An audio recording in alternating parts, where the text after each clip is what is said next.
Okay sir నమస్కారం. మీ పేరు? Adari Nagaraju, political analyst. Oh sir, అయితే మరి మోహన్ బాబు గారిది యూనివర్సిటీ పైన ఒక ఎలిగేషన్ అయితే వచ్చింది. మరి అది ఎంతవరకు నిజం అంటారు? అంటే బయట జరిగే టాక్ ప్రకారం ఏంటంటే కంపల్సరీగా యూనివర్సిటీని క్లోజ్ చేయాలని కొంతమంది, ఇంకొంతమంది ఫైన్ కడితే చాలని ఇంకొంతమంది. మీరేమంటారు? ఒకటి కాదు 6 ఎలిగేషన్స్ వచ్చాయి. వాళ్ళ కొడుకు ఎలిగేషన్ చేశారు. సో ఎలిగేషన్స్ వేరు, రియాలిటీ వేరు. సో ఇంకా దాని మీద ఇంకా పూర్తిగా కన్ఫర్మేషన్ అనేది జరగలేదు. ఒకళ్ళు జరిగితే అనేది మాత్రం అప్పుడు దాని చర్య ఏ రకంగా ఉంటుందో తెలుస్తుంది. ఒకటని కాదు, చాలా ఎలిగేషన్ చేశారు. వాళ్ళ అబ్బాయి మనోజ్ కూడా చేశారు చాలా ఎలిగేషన్స్. సో దాని మీద ఇంకా పూర్తిగా దాన్ని తీసుకోలేదు ఇంకా. కాకపోతే ఈ ఎలిగేషన్ బలపడటానికి ఏపీ గవర్నమెంట్ 15 లక్షలు అయితే ఫైన్ అయితే చేశారు. మన ఫైన్ కడతానికి రెడీ అని చెప్పి మోహన్ బాబు గారు కూడా రెడీ అన్నారు. మరి అది ఎంతవరకు నిజం? అంటే 15 లక్షలు అనేవి దేనికి వేసారో తెలియదు, చేసిన ఎలిగేషన్స్ ఏంటో తెలియదు. కాలేజీలు చిన్న కాలేజీలు ఏం కాదు కదా. 15 లక్షలు అంటే ఒక 2-3 కాలేజీలు కూడా 15 వేయచ్చు. అవి చాలా ఒక యూనివర్సిటీలు అవి. సో అక్కడ జరిగిన ఎలిగేషన్ అనేది ఇంకా బయటికి ప్రపంచానికి తెలియదు. ఒక మనకి బయట పేపర్లో అట్లా ఆన్లైన్ పేపర్లో తిరుగుతుంది, కానీ దాని కంటెంట్ అనేది ఏం జరిగింది అనేది బయట రాలేదు. ఇంకా వస్తే మాత్రం మనం పర్టికులర్గా మాట్లాడచ్చు.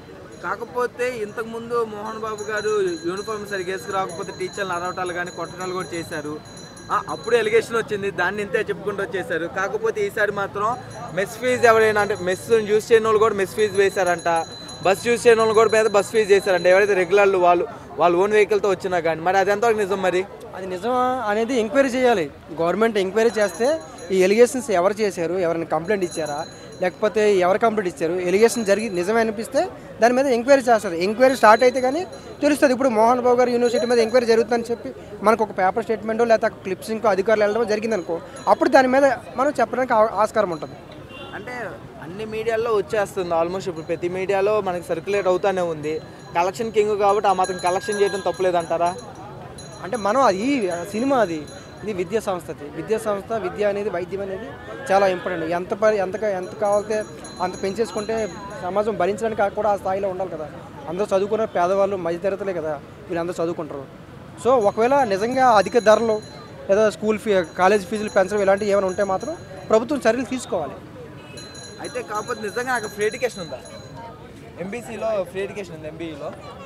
ఎంబీఏలో ఉందో లేదో నాకు తెలియదు, కానీ ప్రతి విద్యా సంస్థలో మాత్రం కొంత పర్సంటేజ్ అంటే 5%, 3% పేదవాళ్ళకి ఇవ్వాలని ఒక రూల్ అయితే ఉంది.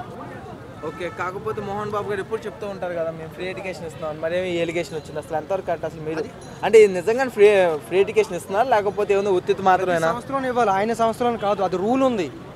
అది ఎడ్యుకేషన్ రూల్లోనే ఒక సంస్థలో ఒక కాలేజీలో కనీసం ఒక 3% 5% పేదవాళ్ళకి అనాథలకి ఇవ్వాలని ఒక రూల్ ఉంది. ఆయన ఆ రూల్ ప్రకారం చేసి ఉండొచ్చు ఆయన. చేశారో లేదా మనకు తెలియదు కదా.